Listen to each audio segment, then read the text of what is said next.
lagi bersama kami di tugas video mata kuliah statistik 2.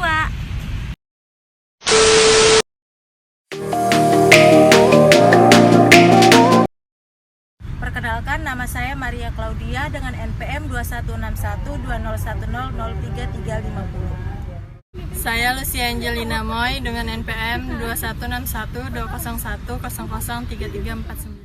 Saya Vera Veronica dengan NPM 21612010013418. Nama saya Wulandari Kurnia dengan NPM 21612010030425. Saya Nadia dengan NPM 21612010003373. Uji beda independen.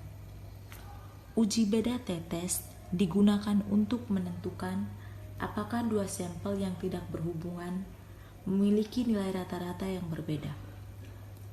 Uji beda t-test dilakukan dengan cara membandingkan perbedaan antara dua nilai rata-rata dengan standar error dari perbedaan rata-rata dua sampel, atau secara rumus dapat ditulis sebagai berikut.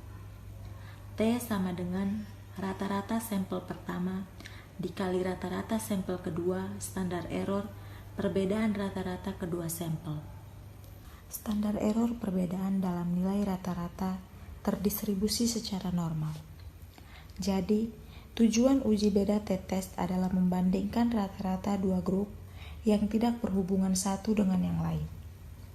Apakah kedua grup tersebut mempunyai nilai rata-rata yang sama atau tidak sama secara signifikan. Sebagai misal, kita ingin mengetahui apakah jumlah rata-rata omset pedagang di Taman Kota Sampit. Oleh karena sampelnya independen, yaitu pedagang laki-laki dan perempuan sudah berbeda secara biologis, maka digunakan independent sample t-test. Uji beda t-test dengan sampel berhubungan related sampel. Kadangkala kita ingin menguji apakah ada perbedaan rata-rata dari dua sampel yang berhubungan. Sebagai misal, kita ingin mengetahui apakah terdapat perbedaan kinerja yang diukur dengan rasio keuangan perusahaan sebelum dan sesudah go public. Dalam hal ini, sampel tetap perusahaan adalah sama. Yang berbeda hanya kasus sebelum dan sesudah perusahaan go public. Berikut ini data kinerja 68 perusahaan sebelum dan sesudah go public tersimpan dalam file Firet XLS. Kita ingin menguji apakah ada perbedaan kinerja sebelum dan sesudah go public. Alat uji yang digunakan adalah uji beda sampel berpasangan Firet sample t-test. Penjelasan output. Output pertama atau grup statistik. Terlihat bahwa rata-rata omset pedagang laki-laki di Taman Kota Sampit adalah 4.900.000, sedangkan untuk omset pedagang wanita adalah 4.850.000. Secara absolut, jelas bahwa rata-rata omset laki-laki dan perempuan berbeda. Untuk melihat apakah perbedaan ini memang nyata secara statistik, maka kita harus melihat output kedua atau independent sample test. Output kedua atau independent sample test. Ada dua tahapan analisis yang harus dilakukan. Pertama, kita harus uji asumsi dulu. Apakah varians omset kedua sampel tersebut sama atau berbeda dengan melihat nilai Levin test. Setelah mengetahui apakah varians sama atau tidak, langkah kedua adalah melihat nilai t-test untuk menentukan apakah terdapat perbedaan nilai rata-rata secara signifikan.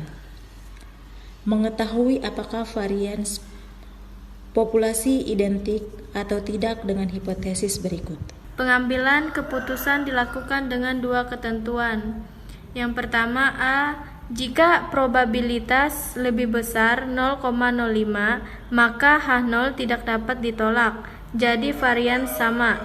Yang B, Jika probabilitas lebih kecil 0,05, maka H0 ditolak jadi varian berbeda. Terlihat dari output SPSS bahwa F hitung Levene test sebesar 0,046 dengan probabilitas 0,833. Karena probabilitas lebih besar, maka disimpulkan bahwa H0 tidak dapat ditolak atau memiliki varian yang sama. Dengan demikian, analisis t-test harus menggunakan asumsi equal varian. Assumed adalah min 0,046 dengan probabilitas 0,964. Jadi dapat disimpulkan bahwa rata-rata omset laki-laki dan perempuan di Taman Kota Sampit berbeda secara signifikan antara laki-laki dan perempuan.